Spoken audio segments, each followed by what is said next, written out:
दो light sources coherent तब होते हैं जब उनकी वेवलेंथ सेम हो, उनकी फ्रीक्वेंसी सेम हो और उनका जो फेस है या तो सेम हो या फिर उनके बीच का फेस डिफरेंस कांस्टेंट हो। यहां पर हम दो वेव ले रहे हैं, एक y1 जिसकी इक्वेशन ये है और एक दूसरी वेव जिसकी इक्वेशन ये है।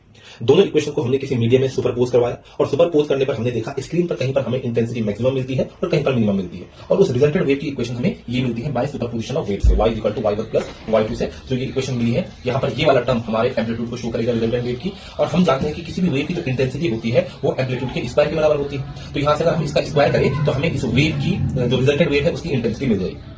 लेकिन ये फॉर्मूला अब लगाएंगे जब हमें दोनों सोर्सेज का एम्पलीट्यूड सेम दिया हो।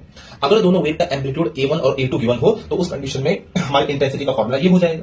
और अगर हम इसको i1 i2 के टर्म्स में लिखना चाहते हैं तो हम इस तरीके से लिख देंगे, क्योंकि i1 जो है वो a1 के स्क्वायर के बराबर होगा और i2 जो है वो a2 के स्क्वायर के बराबर होगा, जहां पर फाई दोनों वेव के बीच का फेस डिफरेंस है। इसी प्रकार i max का फॉर्मुला हो जाएगा a1 प्लस a2 का होल स्क्वायर और i मिनिमम का फॉर्मुला हो जाएगा a1 माइनस a2 का होल स्क्वायर, क्योंकि मैक्सिमम इंटेंसिटी हमें तभी मिलेगी जब फाई का वैल्यू 0 डिग्री होगा और मिनिमम तब मिलेगा जब फाई का वैल्यू 180 डिग्री होगा। तो उस कंडीशन में ये दो फॉर्मुले इस तरीके से रिड्यूस हो जाएंगे। इसी प्रकार i1 upon i2 is equal to a1 upon a2 का होल स्क्वायर और w1 अपॉन w2 है, जहां पर w1 और w2 slit young double slit experiment में यूज किए जाने वाले स्लिट की विड्थ होती है।